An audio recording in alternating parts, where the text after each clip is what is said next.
ഇടുക്കിയും തൊഴിലാളികളുമായിരുന്നു എന്നും വാഴൂർ സോമന്റെ മണ്ഡലം. കോട്ടയത്ത് നിന്ന് തേയില തൊഴിലാളികളെ സംഘടിപ്പിക്കാൻ ഇടുക്കിയിലെത്തിയ സോമൻ പിന്നീട് വണ്ടിപ്പെരിയാർ സ്വന്തം നാടായി തെരഞ്ഞെടുക്കുകയായിരുന്നു.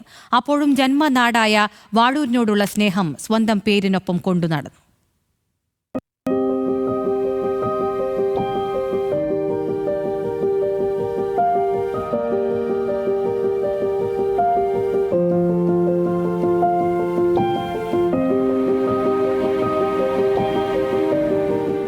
വാഴൂർ സോമൻ റഷ്യയിൽ പോയി പഠിച്ചത് കമ്മ്യൂണിസം മാത്രമല്ല, ശാസ്ത്രീയമായ ഡ്രൈവിംഗും കൂടിയാണ്. 1986 റഷ്യയിൽ നിന്ന് ഡ്രൈവിംഗിൽ നേടിയ ഡിപ്ലോമയും ഇന്റർനാഷണൽ ലൈസൻസും ആ ബാഗിൽ എപ്പോഴും ഒപ്പമുണ്ടായിരുന്നു.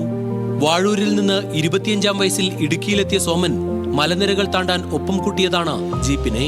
4 പതിറ്റാണ്ടിന് ശേഷം 2021 ജയിച്ച് MLA ആയി തിരുവനന്തപുരത്തേക്ക് പോയതും ജീപ്പിലാണ്.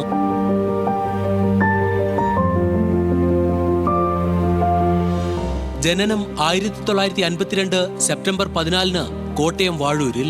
പിതാവ് കുഞ്ഞുപാപ്പൻ, മാതാവ് പാർവതി. മറ്റൊരു വാഴൂരുകാരനായ കാനം രാജേന്ദ്രനൊപ്പം ASFൽ പ്രവർത്തിക്കാൻ തുടങ്ങിയതാണ് സോമൻ. AITC നേതാവും MLAയുമായ CA കുര്യനാണ് ഇടുക്കിയുടെ സ്വന്തം സോമനാക്കിയത്. അതോടെ വണ്ടിപ്പെരിയാർ പള്ളിപ്പടിയിലേക്ക് ജീവിതം പറിച്ചു നട്ടു. AITCയുടെ ഇടുക്കിയിലെ നേതാവ് എന്ന നിലയിൽ നിന്ന് സംസ്ഥാന വൈസ് പ്രസിഡന്റായി, ദേശീയ പ്രവർത്തക സമിതി അംഗവുമായി. ഇടുക്കി ജില്ലാ പഞ്ചായത്ത് ക്ഷേമകാര്യ സമിതി അധ്യക്ഷനായിരുന്നു. 1ാം പിണറായി സർക്കാരിന്റെ കാലത്ത് വെയർഹൌസിംഗ് കോർപ്പറേഷൻ ചെയർമാൻ സ്ഥാനവും വഹിച്ചു.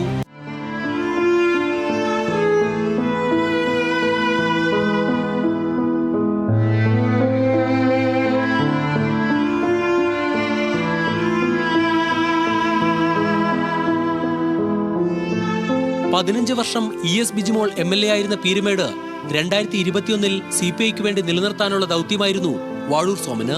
മണ്ഡലം കണ്ട ഏറ്റവും ശക്തമായ മത്സരത്തിലാണ് കോൺഗ്രസിന്റെ സിറിയക് തോമസിനെ 1835 വോട്ടിന് തോൽപ്പിച്ച് നിയമസഭയിലെത്തിയത്. ആ വിജയത്തിന് താങ്ങായത് പതിറ്റാണ്ടുകളായുള്ള തൊഴിലാളി ബന്ധമാണ്.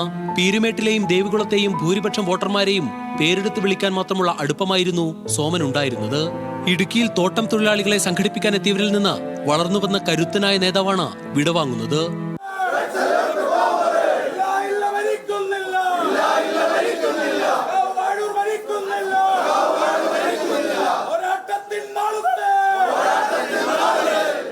Political desk, news Malayalam.